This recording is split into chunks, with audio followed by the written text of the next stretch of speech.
Gentlemen, we'll now move on to another important discussion for the day, and the topic is, of course, growing the precious metals supply chain. The focus of the discussion will be on the subject financing the precious metal supply chain. May I invite Mr. Sunil Kashyap, Managing Director Asia, the Bank of Nova Scotia, to chair the session. Mr. Sunil Kashyap was also the former chairman of SBMA and has 3 decades of experience in the bullion business. And please join me in welcoming the following esteemed panelists as well. First and foremost, we have Onish Ribai, Vice President, Streaming Operations and Metal Sales, Wheaton Precious International Limited. Welcome. And we have, yes, please. Next, we have Bart Malik, Director and Global Head of Commodity Strategy, TD Securities. And last but not least, we have the Michael Masaryk, Chief Executive Officer, Velcombi SA. Let's give them all a warm welcome, please. Big hand. Good afternoon. Thank you very much. I guess it's a testament of the fact that this is a post-lunch session. So we're really grateful that you've joined us. We are actually very fortunate to have 3 really eminent personalities in the area of financing and banking. Just before I start introducing them, by way of background, I mean, in the Asian countries, we've seen the evolution of mining and the refining space increase over the last few years. But in the whole process, we clearly see Philippines and Indonesia as the major countries who've historically attracted investment into the mining sector. But as we heard earlier this morning, the countries like Laos, Thailand, Myanmar, even Cambodia are countries where the degree of interest towards mining is increasing. The government is providing more support, and as the companies start looking at development and technology towards mining, their attention quickly moves towards financing. And as some of you would know, the whole financing of precious metals is a very tricky space because of the high value of the metal. So today, our 3 panelists will give you different perspectives about how financing can occur. They'll be looking at different avenues of financing and also explain to you the world-class standards available or world-class products available in the more developed countries. And certainly that brings about some learning for yourselves on how you can use some of those practices back home here in Asia. So let me start with Onish Ribai. Onish is part of a company called Wheaton, who are really innovators in a new avenue of financing for the mining industry. I'll let him explain a little bit more to you about what they do. Thank you for the introduction, Sunil. I promise this session is going to help you with your digestion of the lunch we just had. Yes, as Sunil mentioned, the streaming model has been fairly new. I mean, we were formerly known as Silver Wheaton. We recently went for a rebranding. The business model has been a great avenue to help mining companies not only deploy capital, but as a way to raise capital in a turbulent time where capital is becoming actually a lot more difficult to access. And secondly, the resource sector has had quite a lot of challenges obtaining licenses to operate. And obviously, with lending becoming more challenging in uncertain times, it is an avenue that miners have gone to. What I'd like to do today is give you a bit of an introduction as to what streaming is about, how it was evolved, where is it now, and where is it going in the next few years. This will help enlighten you with what's happening from a North American perspective and the different operators that are using streams to help either help deploy capital in a way to fix their balance sheets, but also to develop their mines and start exploring in areas where they haven't explored before. There are mainly a few principles of mine financing. As you'll see on the slide here, we're all familiar with the debt, bank loans, bond issuance type of financing. Tends to be very rigid in terms of the repayment structures. Oftentimes you have to have a fairly strong balance sheet and credit rating that can give you favorable lending terms.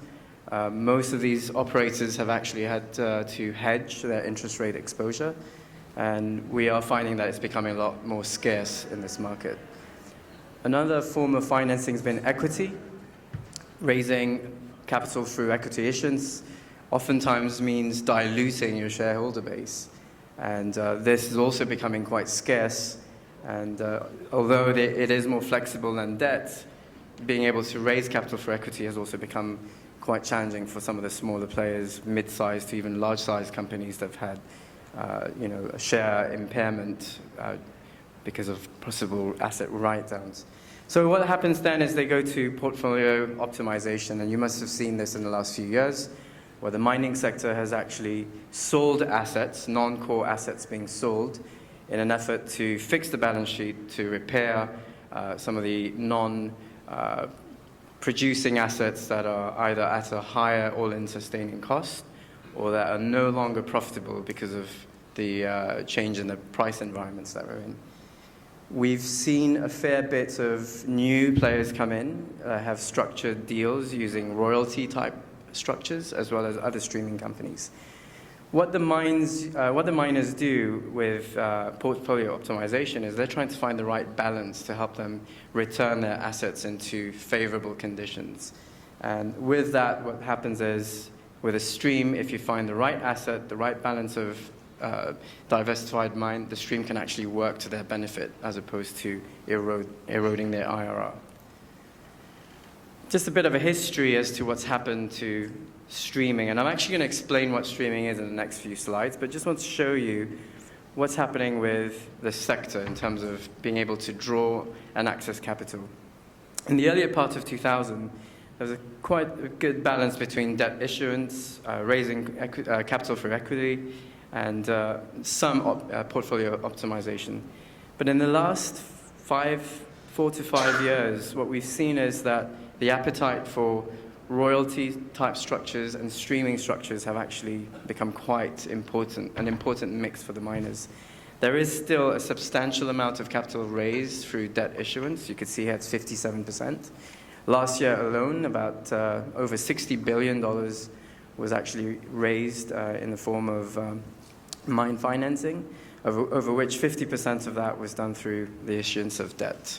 And obviously, as you know, with interest rates rising, and as Dr. Fisher clearly indicated, we are going to be on a path of gradual rate increase. That becomes a concern for the operators that are unhedged on their interest rates. What is the mix now? If you look at portfolio optimization for a mining company, it's striking that right balance between how much of your assets do you consolidate and how much of that do you raise through your equity issuance. We still find that now, given lending terms becoming that more challenging, especially in regions of the world where the operator may have risks that the banks may not be willing to take. The royalty / streaming and asset disposition becomes their best alternative. If you break that down into the 3 different segments, asset sales by far is still quite high. 2017, we saw a significant amount of consolidation. We saw consolidation not only amongst the large-scale miners, the large-scale producers have also disposed of their assets in regions of the world that have either been negatively impaired or are no longer considered to be core assets. And you could see here from the chart, the streaming and royalty segment of that is very tiny relative to debt financing or asset sales. Breaking down on a net debt basis, you can actually have a better appreciation of how much, as a percentage term, does the stream represent in terms of capital provided to the operator. Last year, it represented about 64%, and the balance of that were royalties. And I'm going to explain exactly what are the differences between a royalty and a stream. So we've summed up the 3 different mechanisms for financing. Asset sales, JVs, joint ventures, which we've seen in the past with the likes of Barrick, Goldcorp, Antamina Mine between Teck, Glencore, and other operators that are looking at ways to optimize and minimize their costs. Or it could be an outright sale of the entire mine. High quality mines, especially those where you can find the right bidder, is still an avenue to follow. Or if they have an asset that they do view as a core asset, restructuring it in a way where you could share the costs has actually been an alternative. The royalty space is quite different. What ends up happening there is the companies that do put a royalty on an asset essentially they're receiving a percentage of the total revenue from that asset. Now, this is typically the revenue of the total metal produced, including primary and byproduct metal. May be favorable for some because they have probably a smaller defined term. It may not be life of mine. It could be capped up to a certain threshold. But then you go to the third element of financing, which is the streaming model. Now, keeping in mind the streaming model tends to be on metal that is actually a byproduct of their primary metal that they're mining. So most of the streams that are out there right now are from base metal producers that have byproduct gold and silver. These streams tend to be a percentage of the metal that's from the asset, and they typically are, like as I mentioned earlier on, it's a percentage of their non-core metal within that core asset.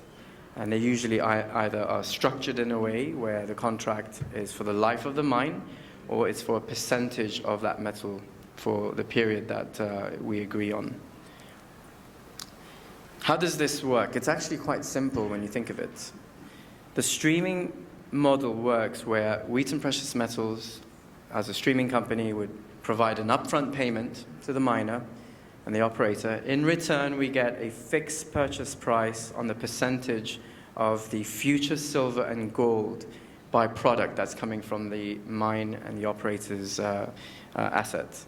So how would they use this? So if you have, let's say, a copper deposit where you have a small percentage of that copper deposit has byproduct gold, we would give you, as an operator, the future value of all that gold and silver that's part of your life of mine plan, paid at a discount to current spot prices using forward curve, and give you the valuation of that today, as opposed to having to go to the debt capital markets to raise funding where not only does it impact and impair your liquidity profile, but it can become a burden when interest rates go up. So the streaming model gives the operator direct access to capital.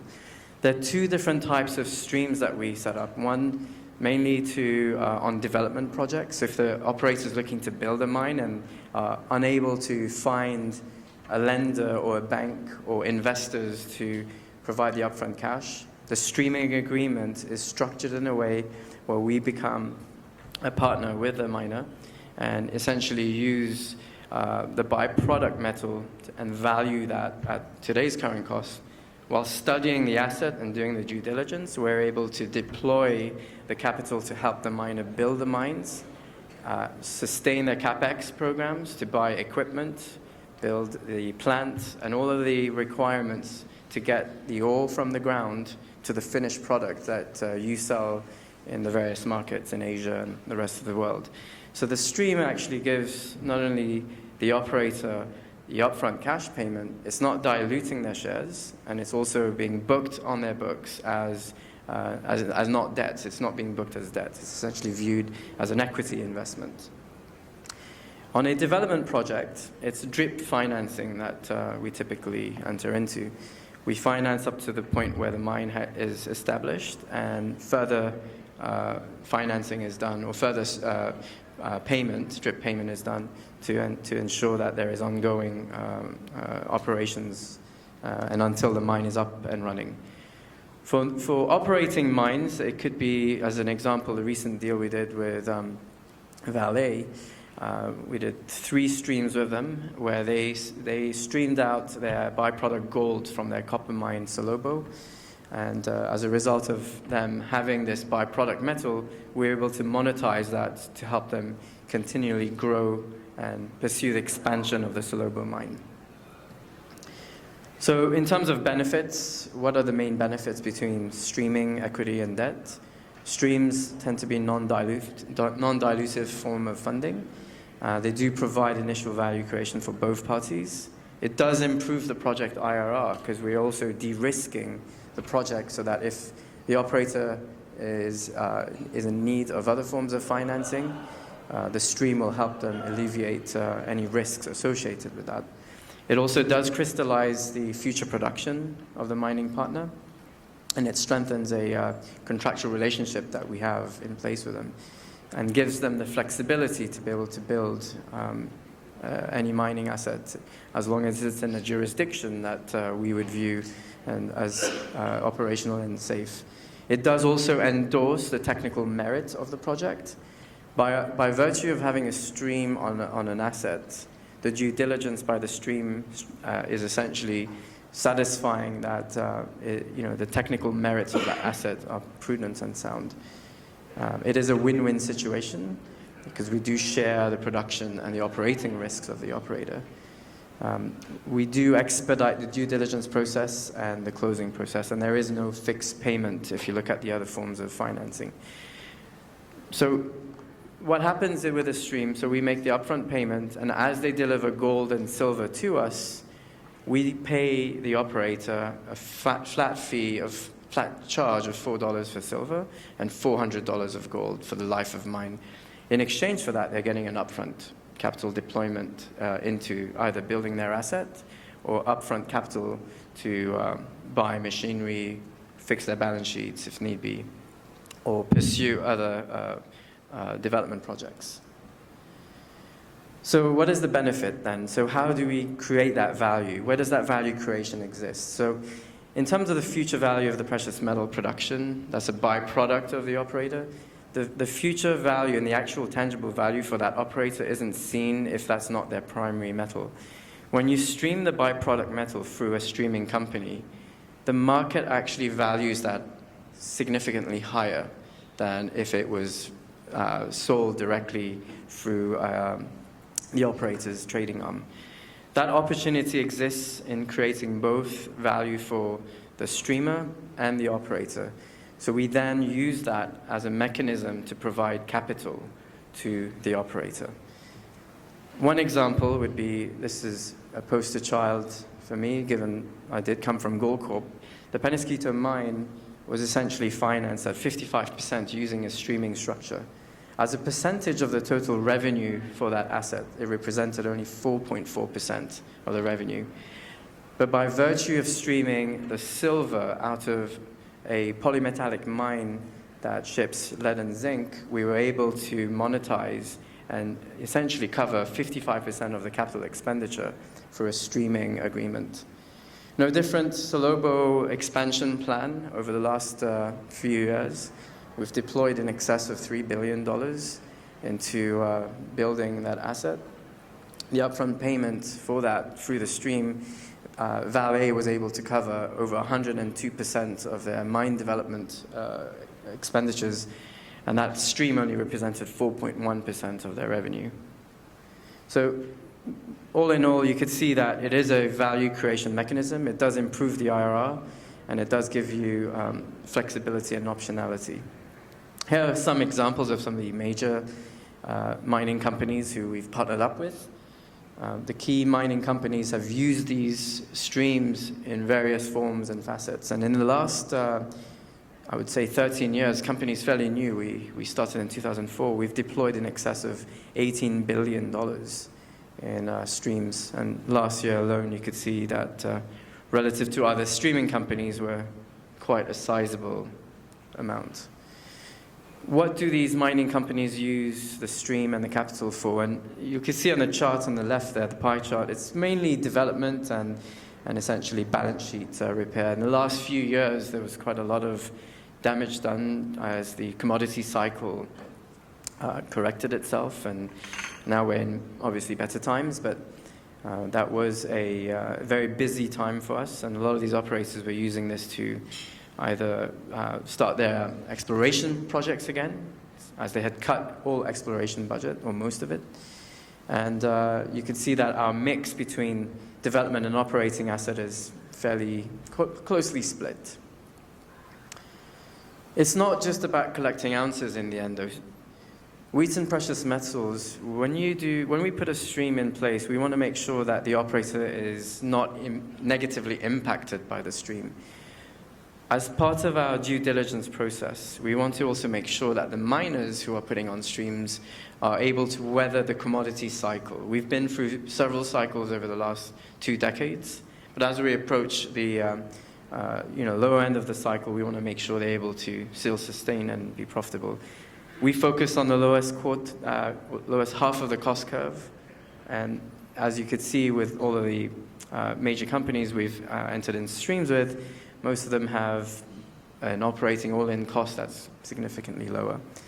As a streaming company, we also do take a great responsibility in making sure that the stream does not represent more than 20% of the mine's revenue. More importantly, from a community standpoint, we do reinvest back into the communities where these assets are based. So we've partnered up with the partners, mining partners, with Goldcorp, Vale, Barrick, to help build the relations and the communities around where the mines are located by building vocational schools, education centers, and helping the farmers. So we do have a vested interest in our CSR program. Any questions regarding Wheaton Precious Metals, streaming, feel free to reach out to our IR guys in Vancouver. I've put their information here up on the board, and happy to take any questions during the panel discussion here. Thank you. Thank you, Anish. Just in terms of the format, if you have any questions, we'll have question time after the 3 presentations are completed. So please do write up any questions or let us know later on after the presentations. We'll be happy to answer questions. Just a small fact, it's incredible that Wheaton has, I think, billions of dollars of streaming assets under management, but the total number of employees that they have is only 32. So it just gives you the incredible productivity of the business and how well they do their business. As our next speaker, it's a real pleasure to have Bart Malik from TD join us, and as he prepares, I'll let everyone know that Bart has recently been recognized as the most successful forecaster for gold price by the APPMC. Is that right? Yes. And so we are indeed fortunate to have a star analyst here amongst us to tell us what's going to happen to gold price and to give you some insight into financing for mines. Well, good afternoon, everybody, and thank you very much for that kind introduction. And it wasn't all me. Luck had a lot to do with it. When you're forecasting, you always, you're always really guess, but we try to make educated guesses, and sometimes we get really, really lucky. But as far as my superiors that decide my bonus are concerned, it was all skill and spectacular team. And if they're willing to believe that, we have a lot of other stories that we'd like to get paid for, but we'll see how that goes. So what I'm going to try to do today is give you a bit of a view of what we think about precious metals prices and why we think it, and try to justify our view that we expect to see a significant amount of interest in late cycle investment in precious metals. That, of course, includes gold, silver, and the PGMs. I'll focus a little bit on monetary policy here. I'll explain during the presentation why, and we'll go through some of the dynamics that are happening on the mine side. In essence, much less robust growth profiles for mining companies looking forward. And I think in addition to prices, that will be a justification why new projects are likely to be built going forward. If miners want to increase valuations, they have to have projects in the works, or simply investors will lose more interest, even more than they have already. So without further ado, we'll start. And of course, being Canadian and the theme of financing, I thought when we talk about financing, when we talk mine expansion, the Canadian model could very well be a very good one to be used globally for funding projects around the world, including Asia Pacific. So that's something that is worth mentioning.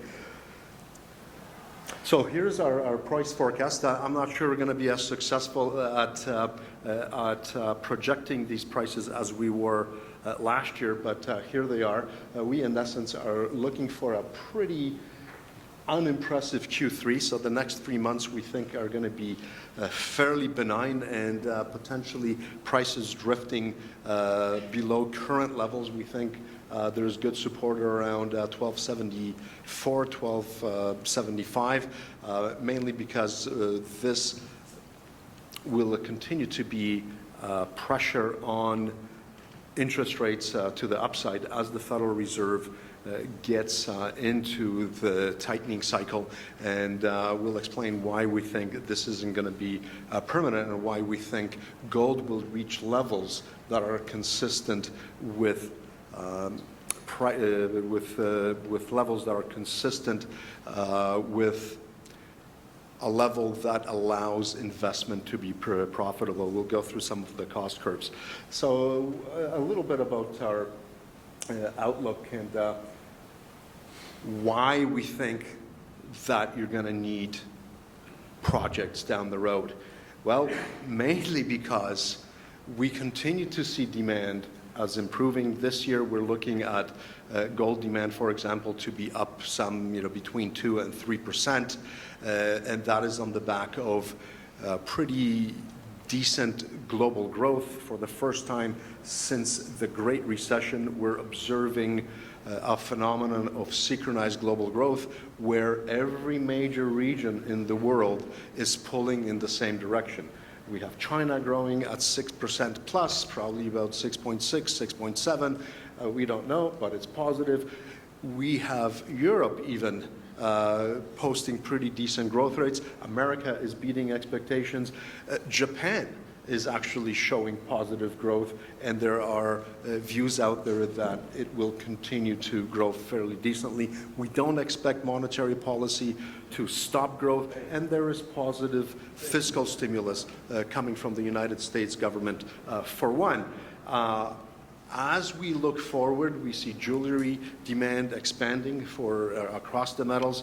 We see industrial uses for catalysts with the PGMs expanding as well. And what do we see on the mine sites? Well, in the PGM space, we're looking at platinum supply to be down as much as 3% this year and continue to either be flat or down the year following. Silver this year had a very bad year on the mining side. You see that chart there to the right, basically showing a downward trajectory, and we suspect things might even be worse than people think. We are certainly not seeing the strong growth in the base metals that are typically associated with secondary sources of precious going as strong as we thought. Zinc being an example. For example, zinc production may not be as strong as many thought because Glencore isn't re-engaging the shuttered mining facilities that we've seen. And that's just one reason. When we look at, I used the gold cost curve as an example, but this works for silver and others as well. We're essentially expecting prices to be, by end of 2014, roughly $2019. Did I say 14?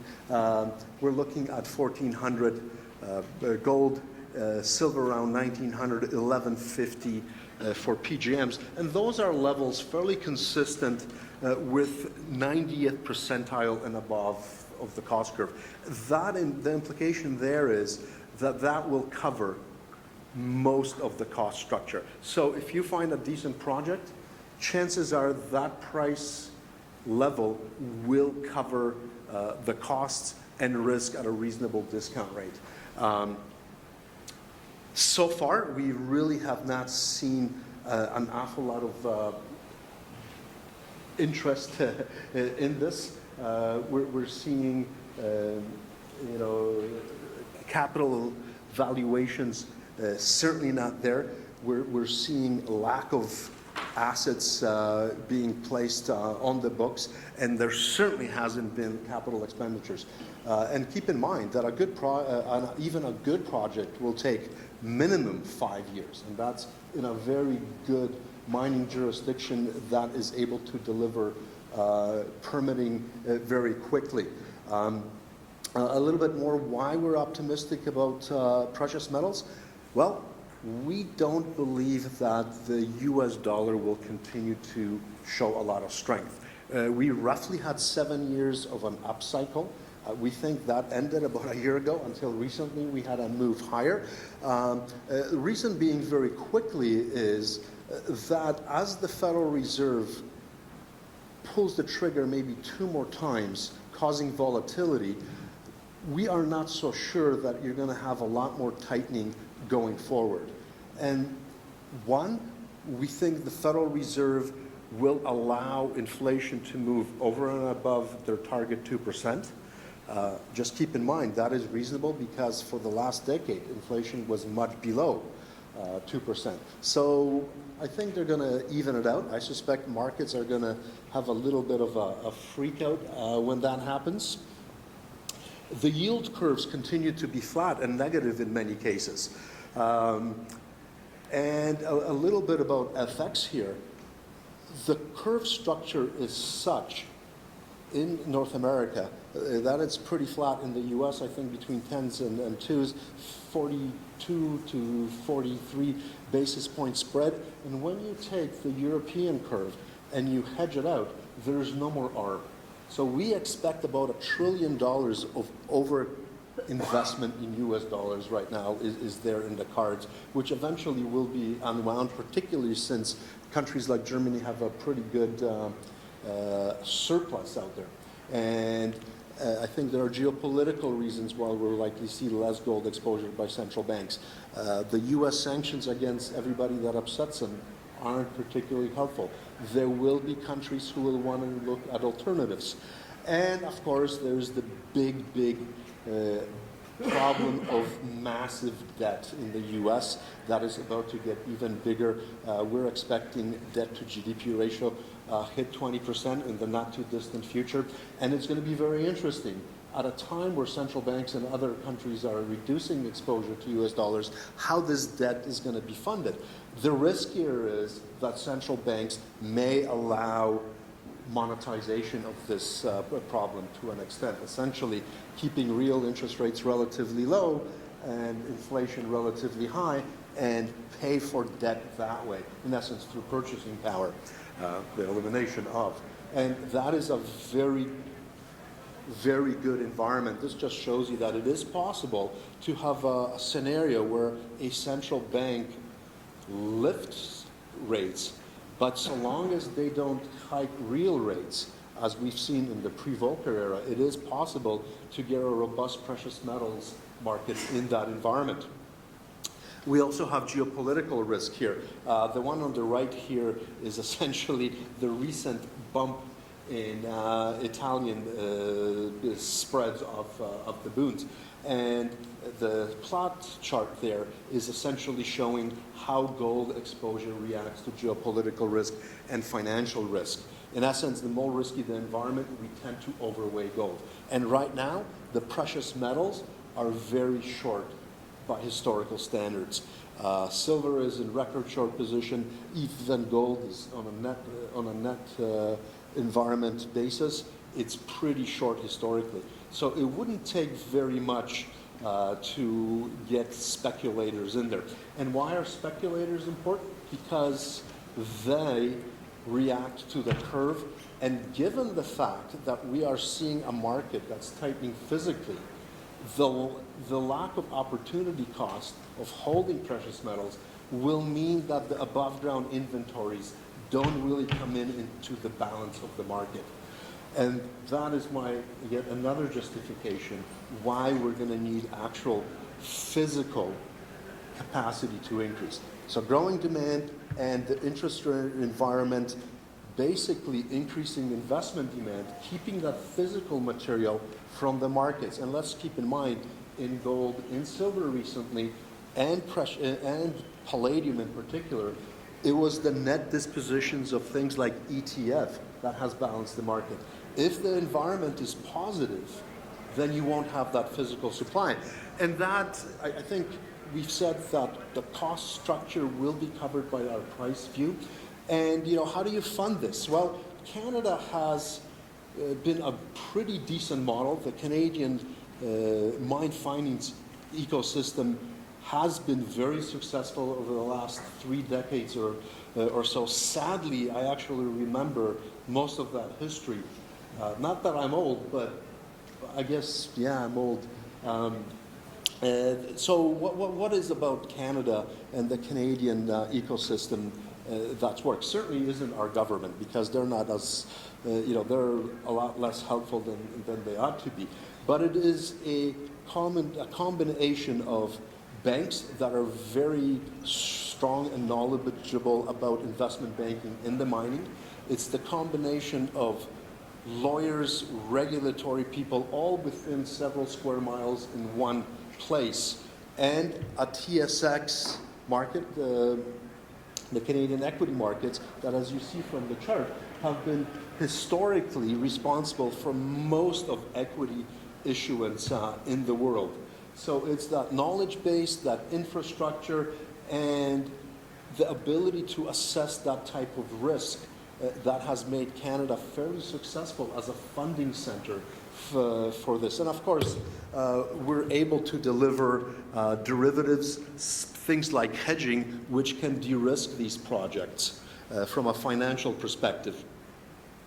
And the Canadian miners are pretty much located all over the world. So they are international, well-funded, and I think willing to play.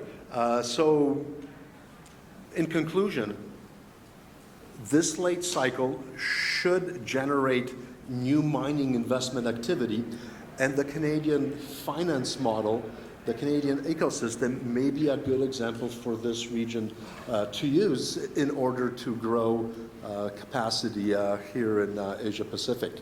So you should reach out to bankers in North America then, in Canada in particular. Thank you so much. And our last speaker in this panel discussion is Mike Masaryk. Michael is the CEO for Valcambi, but the interesting thing is he's also an expert.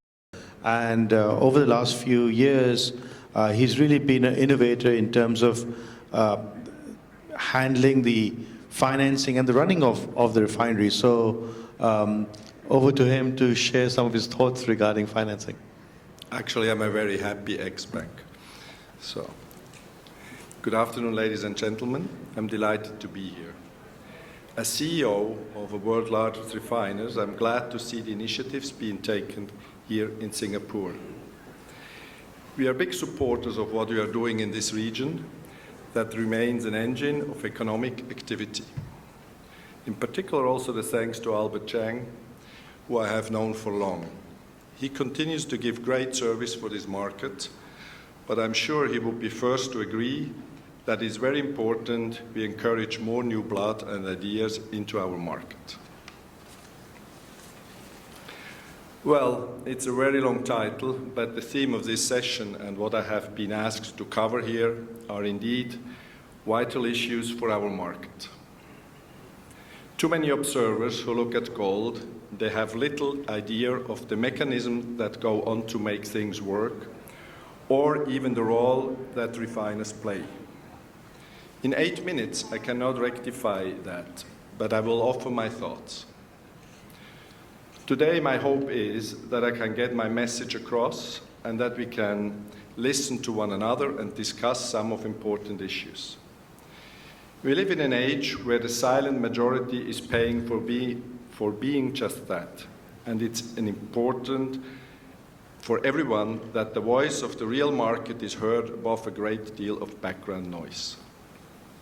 I see our market at a key moment, and we all need to be aware of what could happen next. Now is the time to say what we think.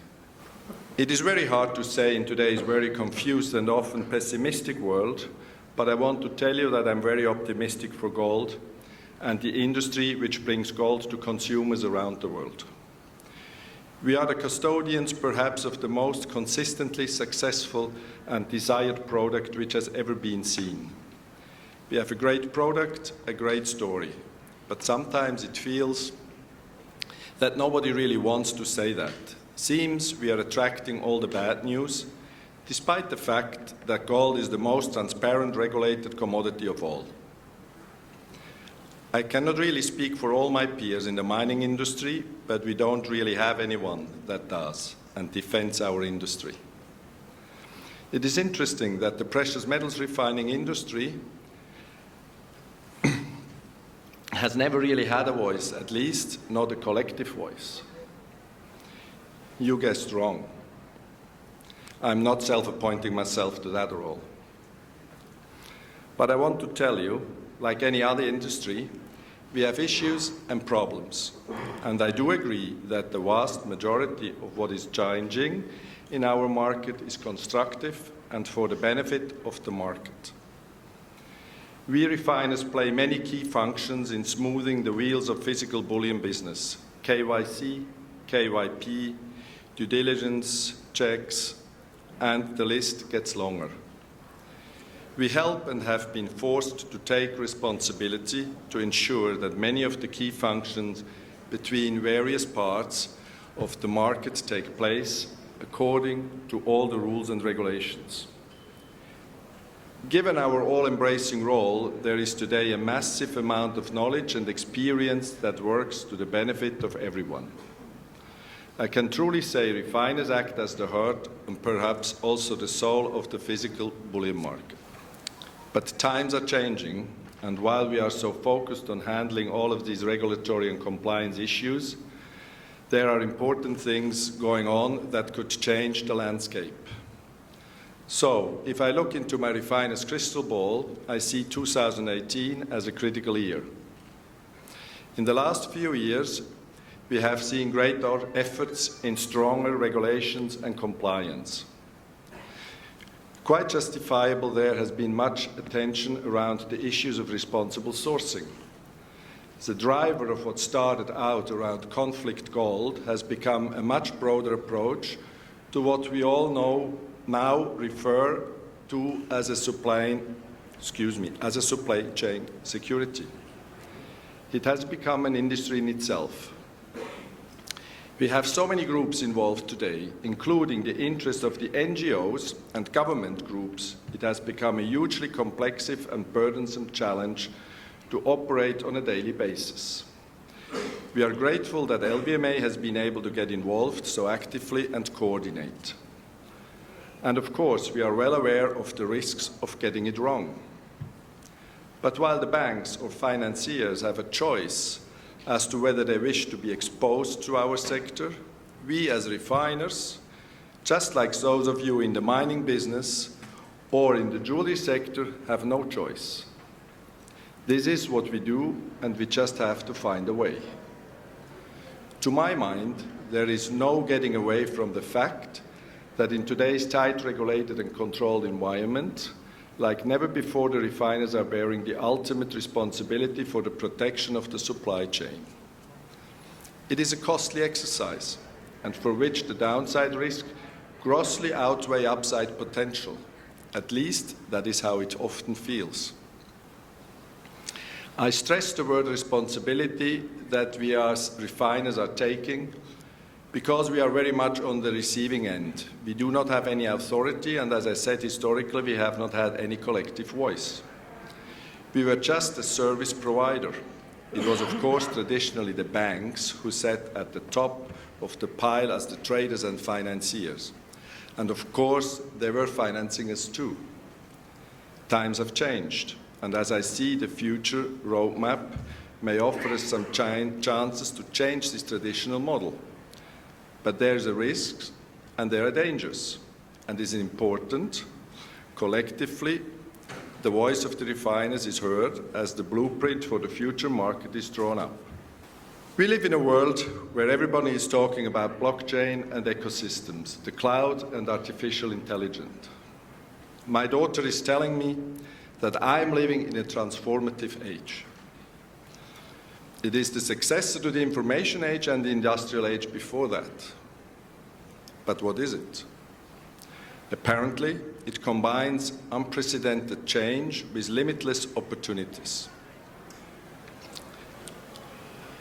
It talks about new platforms for innovation, to be more collaborative and brings new drivers for productivity, and of course, it draws together the needs for cloud data, robotics, and artificial intelligence. How does all this sit with such a basic commodity as physical gold? I'm often left wondering how we ensure that we protect physical gold's core values in this digital age. Transformative is good, but only so long as it does not undermine the very essence of what we have in physical gold. The second point I wanted to make draws me back closer to the subject of today's financing.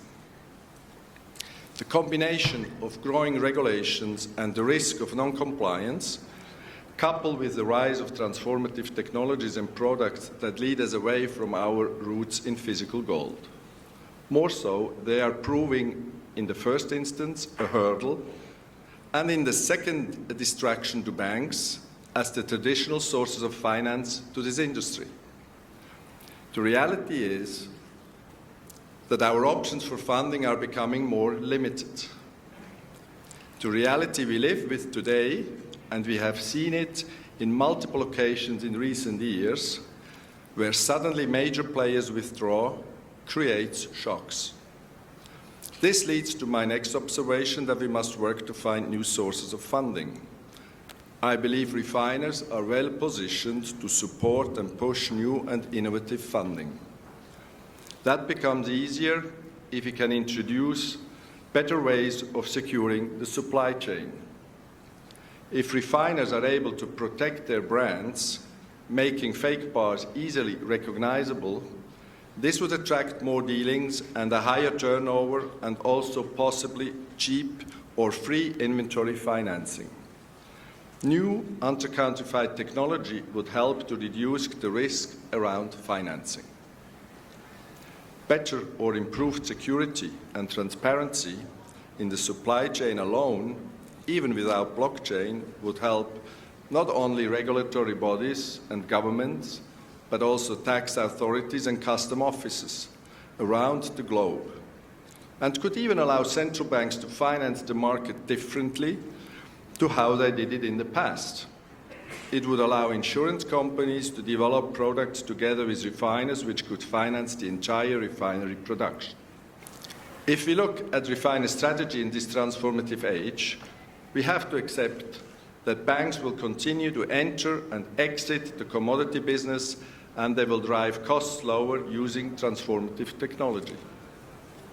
We also have to accept going forward, things will be much less relationship-driven and far more formal-like.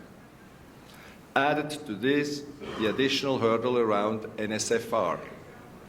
For myself, I'm not sure how much impact this will actually have. So, who can replace the banks? Insurers, investors, sovereign wealth funds? As mentioned before, with the right product offered by the refiners to the market and their stakeholders, I think all of the mentioned institutions will be given good reasons to consider seriously to enter the precious metals financing market. And what is the result of all this? Well, clearly the ability to support our customers is narrowing. Conversely, those customers that we do work with are subjected to the heavy requirements around KYC, KYP, on-site due diligence, and more and more. We need to map and monitor the entire precious metal supply chain to increase integrity, and of course the cost around this and what the implications of this could be. It is entirely natural then that those responsible for oversight of our market start to look at how the transformative technologies can be applied to streamline this oversight and improve the trust in our markets that it's so vital. It leads along a road of transparency and an ability to track a commodity over its life cycle.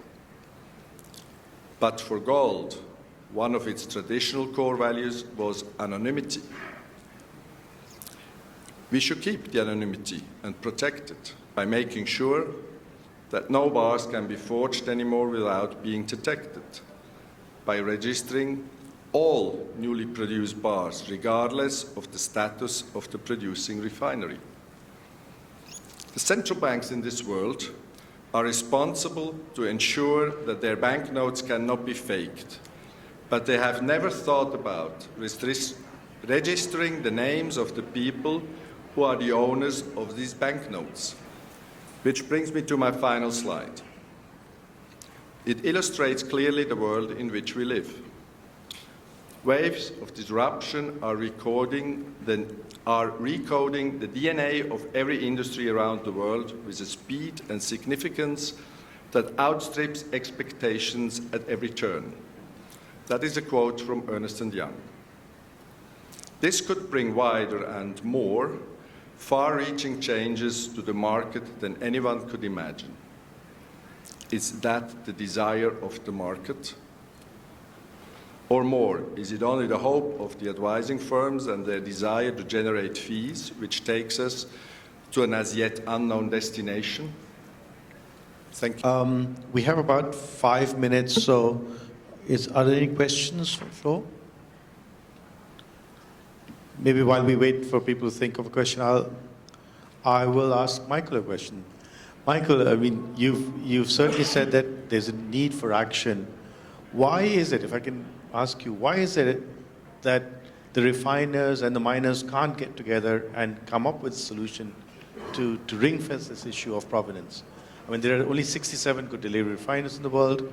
The top 50 miners probably account for 90% of the production. So it should be easy for everyone to get together and figure out provenance and make this much cleaner. What is the issue? I think that's what's actually going to happen. If you look at what initiatives the World Gold Council has, if you look at the initiatives the LBMA has, and the discussion we have, that's certainly going not around the financing, but it's going to streamline interests, to streamline documentation, and to get all the different parties on board to make it easier to be trusted and to be more transparent in the market. Yeah, so if that happens, I think it'll make a difference because that's how the financing is linked to it. You know, once the industry gets itself together and sorts out provenance, I think the financing area will take care of itself. It's that's been a barrier to a lot of financiers, I think. Any questions? Yeah, Albert. On this, your presentation on streaming financing the mines is actually happening mostly in North America and Canada, Australia. You mentioned earlier on that in Asia there are none of this project. Was it because the mine's size is too small here that's not interesting, or if a mine have to look for this kind of financing, what are the prerequisites that you will look into before you actually start talking to them? Hi. Okay, great. First of all, I just want to thank you, Albert, and the SBMA for having me come here for this presentation. To answer your question, I think it's a combination of, having the right formula for a stream to work and for financing in a form of stream to work. It's a number of factors. One of them mainly being the license to operate, the ability to have certainty that the permits are in place, the communities in where the mine will be developed or is already in existence has been put in place in a way where we can sustain and ensure that the production and the operations can be sustained on a long-term basis. And then secondly, it's the risk factor that comes into play. When it comes to Asia, it's still a fairly new territory in terms of deployment of capital in the form of streams. Most of the operators are not large-scale producers. There is a whole certification process when it comes to large-scale mining. And as you move from a junior or from exploration to a producing asset, there are certain regulatory requirements that need to be in place in order for those mining companies to be considered, in compliance to some of the international laws that are in place for them to be able to continue to operate not only in an environmentally friendly way, but also making sure that those operators are being mindful of the communities around where their sites are based. So streaming isn't necessarily limited to North America and the assets that we've focused on, but it is an area that we are looking at now, given that some of these new areas of Asia have started to come up, especially with China's involvement in the extractive industry, China becoming more compliant to international standards, and also following some of the good delivery standards that have been set forth by the LBMA. Where a stream really works is when you have an asset mix of a base metal and a byproduct, precious. Streams tend to be a lot more effectively deployed for companies or operators that can monetize that byproduct metal. If you're a primary producer, you have to be very prudent when you layer a stream on top of a primary metal that may potentially impact you if the stream is structured in a way where you gain short-term gains, but in the long run, you end up putting the business at a risk of not being profitable. So Wheaton is definitely looking at assets in Asia, in fact, globally. At any given point in time, we have about 80 different streams across the world that we've looked at. But where we tend to find the challenges is around the political and geopolitical jurisdictions in which where these mines operate that make it difficult to deploy the capital, because the risk profile is quite high relative to the portfolio of mines that we have. And I think the banks will also value these assets in a similar fashion. I mean, there has to be an element of de-risking to ensure that these operators are able to weather the cycle, precious metals, base metal cycles. Hopefully that answers your question. Thank you, Nesh. I have one last question for Bart. Then, Bart, you talked very eloquently about the upside in terms of the gold price and silver price also. What do you think the downside risks are? I mean, every analyst we hear talks about the possibility of gold prices going up. What do you think? What kind of scenario would lend itself to a situation where gold drifts downwards? Well, I think it certainly would be monetary policy driven. We can very much envision a scenario that with Brent crude hitting $80 again, distillate prices moving higher, and U.S. unemployment well below 4%, we could see an unexpected surge in inflation.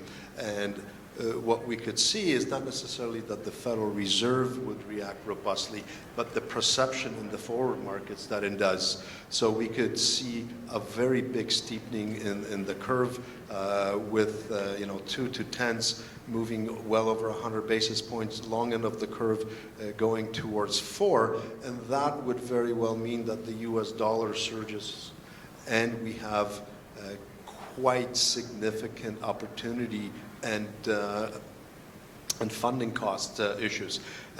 That would, in my view, drive a lot of physical inventories into the market and probably drive speculators to go short. We could easily go in that scenario below $1,100, even below $1,000. In no way would that be sustainable over the long run because of the cost structure issues, but for a few quarters, that certainly is a possibility. If real interest rates go up significantly as an inflation response, that would be an element, which is certainly not our base case, that could drive gold significantly lower. And it wouldn't be very well tied to the fundamentals, but it would be very much a trading type of a scenario where CTA funds and other systematic algorithmic funds would respond to those signals and trade down. That, of course, would be a buying opportunity, but it could get quite ugly, at least for a period. And that, I think, when you're financing these projects, particularly before first gold is poured or as you're expanding to full capacity, hedging becomes a significant option, even for primary producers. Typically, primary producers are not interested in hedging. Why? Because their investors want full exposure to gold. But in the expansion phase of the mine cycle, it's a way to de-risk the project. In essence, making sure that you have a base price, and in case you do get an unexpected correction, you're not in a situation of financial impairment, which would ultimately destroy equity value, particularly for a single unit, single mine unit play. Okay. Thank you. Thank you. Okay, I think with that, we'd like to thank you for sticking with us post-lunch, and I think we go to a break now. Thank you very much to our panel. Ladies and gentlemen, a big round of applause, please, for our panel. I would like to invite our panel to perhaps stand up to the front so that we can have a group photo to commemorate this moment.